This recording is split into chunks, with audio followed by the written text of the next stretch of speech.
ભગવાન વિષ્ણુ અને અમરસિંહ ભગતની કથા।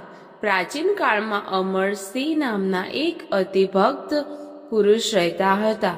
તેઓ ભગવાન વિષ્ણુના પરમ ઉપાસક હતા।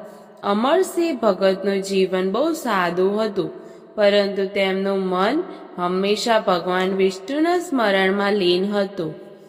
અમરસિંહ રોજ વહેલી સવારે ઉઠીને સ્નાન કરતા, પછી પૂજા કરીને ઓમ નમો નારાયણનો જાપ કરતા। તેઓ જે કંઈ કરતા તે ભગવાનને અર્પણ કરીને જ કરતા। દુઃખ આવે કે સુખ આવે, અમરસિંહ કદી ફરિયાદ કરતા નહીં। તેમને પૂરેપૂરો વિશ્વાસ હતો કે ભગવાન હંમેશા તેમના ભક્તોની રક્ષા કરે છે। એક વખત ગામમાં ભારે દુષ્કાળ પડ્યો। લોકો દુઃખી થયા, અનાજ મળ્યું નહીં।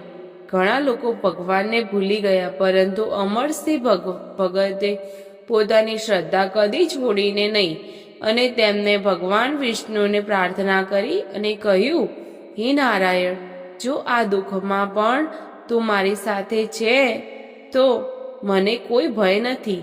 અમરસિંહની અખંડ ભક્તિ જોઈને ભગવાન વિષ્ણુ પ્રસન્ન થયા। એક રાત્રે ભગવાન વિષ્ણુએ સપનામાં અમરસિંહને દર્શન આપ્યા અને કહ્યું કે ગામની પાસે આવેલા સૂકા તળાવને ખોદાવજો। બીજા દિવસે અમરસિંહ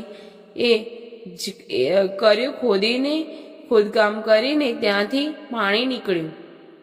ગામમાં ખુશી છવાઈ ગઈ અને દુષ્કાળ સમાપ્ત થયો। લોકોને સમજાયું કે સાચી ભક્તિ અને વિશ્વાસથી ભગવાન પ્રસન્ન થાય છે।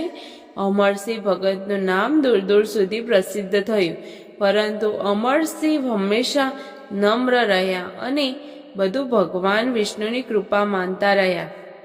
આ રીતે અમરસિંહ ભગતની કથા આપણને શીખવે છે કે સાચી શ્રદ્ધા, ધીરજ અને ભક્તિથી ભગવાન વિષ્ણુ હંમેશા પોતાના ભક્તોની રક્ષા કરે છે। અમારી ચેનલને લાઈક, સબસ્ક્રાઇબ અને શેર કરજો। જય શ્રી કૃષ્ણ।